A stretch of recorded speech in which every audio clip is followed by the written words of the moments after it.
Salve Maria! Hoje eu vou responder uma pergunta. É a pergunta do Arthur que eu passo a ler. Todos sabemos que o termo irmãos, utilizado para tratar dos irmãos de Cristo, refere-se na verdade aos parentes próximos do mesmo, provavelmente primos.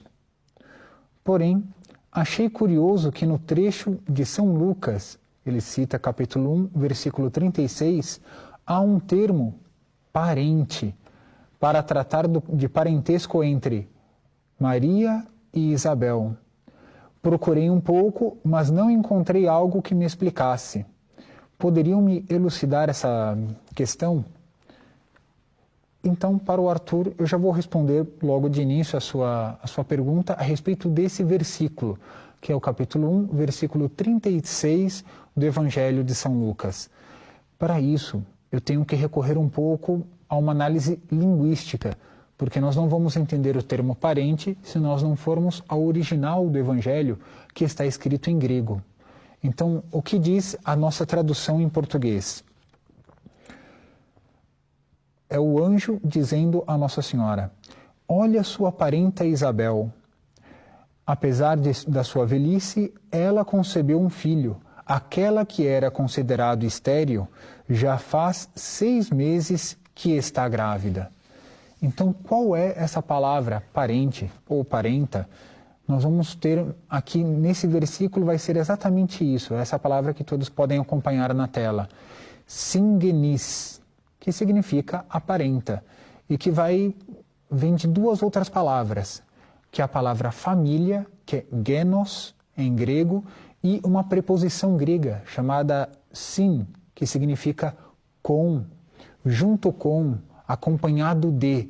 Então, se nós juntarmos essa preposição junto com o genos, singenis, que é parente, está junto com a família, é um parente. Então, respondendo a sua pergunta, seria apenas isso. É uma palavra grega que tem o significado de parente.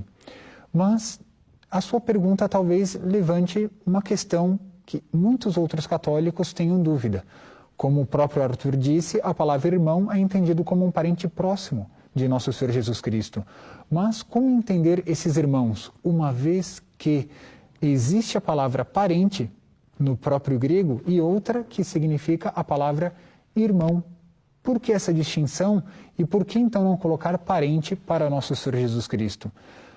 É uma questão. Como respondê-la? Vamos um pouco mais atrás. Vamos analisar a Sagrada Escritura no seu conjunto. Não tomar somente um versículo isolado, o que vai ocasionar uma interpretação errônea, mas analisar a Sagrada Escritura no seu conjunto e no seu significado geral.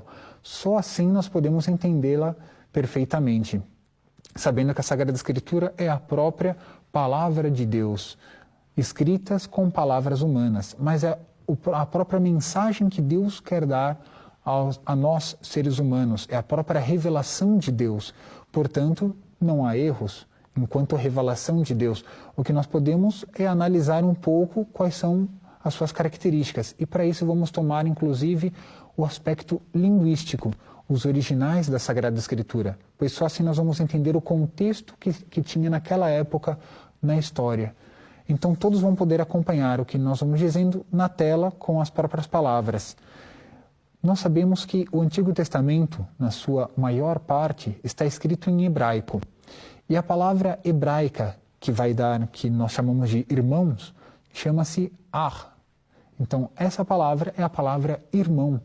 E é uma palavra muito larga, tem o seu sentido muito lato. Por quê? Vai poder significar uma série de outros parentescos somente com a palavra irmão. A palavra, eu já adianto, a palavra grega, que significa irmão, e que está no Novo Testamento, que está em grego, vai ser a palavra adelphos, que é irmão em grego. Então, ar em hebraico e adelphos em grego. Um detalhe, nós sabemos que o Antigo Testamento hebraico foi também traduzido para o grego. Isso nós já tratamos. É a versão da Septuaginta, ou se quiserem, a versão dos 70, que vai estar como a sigla LXX, em numeração romana.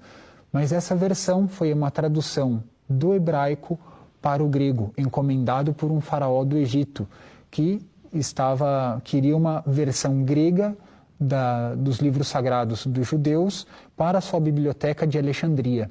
Então, o Antigo Testamento foi traduzido para o grego. E o grego do Antigo Testamento acompanhou esse sentido lato, esse sentido amplo da palavra irmão. E eu vou analisar alguns trechinhos, apenas alguns, do Antigo Testamento, para que nós vejamos esse sentido amplo.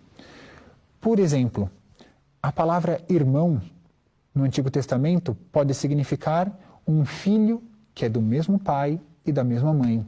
Vejamos a história de Esaú e Jacó. Os dois ambos são irmãos e são filhos do mesmo pai, Isaac, e da mesma mãe, Rebeca. Já conhecemos essa história. Veja esse versículo. Rebeca disse a seu filho Jacó: ouvi seu pai dizer a seu irmão Esaú. Os dois aqui são irmãos de sangue. São filhos do mesmo pai e da mesma mãe. Os meio-irmãos, filhos ou só do mesmo pai ou só da mesma mãe, também são chamados irmãos na Sagrada Escritura. Vejam só que interessante, ainda na história de Esaú e Jacó. Levanta-se, vá para a Mesopotâmia, diz Isaac para Jacó, seu filho, à casa de Batuel. Veja como ele vai dizer o que é um avô. O pai de tua mãe é o avô. E escolha uma mulher de lá, entre as filhas de Labão. Quem é Labão? É o tio de Jacó. Mas veja como ele coloca, o autor sagrado. Do irmão de tua mãe. Então, o pai da mãe é o avô. O irmão da mãe é o tio. Então, veja que a palavra irmão ou pai tem que ser usadas para indicar o avô ou o tio. Mas, veja só que interessante. Labão é tio de Jacó. Um pouco mais para frente, no livro do Gênesis, nós vamos encontrar Labão dizendo a Jacó: porque tu és meu irmão, não é motivo para que me sirvas de graça. Diga-me qual deve ser o teu salário. Veja que interessante. Labão é tio de Jacó, mas o chama de irmão, porque irmão é um parente próximo. Não tinha a palavra tio, ele utilizou a palavra irmão, apesar de serem tio e sobrinho. Não podia dizer meu sobrinho, tu és o meu sobrinho, mas disse tu és o meu irmão. Veja que interessante, são aspectos do Antigo Testamento que o grego traduziu tal qual está no original hebraico. Vamos ainda acompanhar um outro significado, um significado de amizade.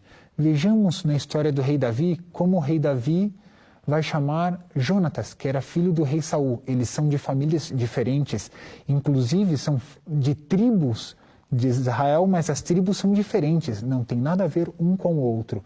Veja como o rei Davi se refere a Jonatas, seu amigo, após a morte de Jonatas. Como sofro por vós, Jonatas, meu irmão. Como eu lhe queria bem.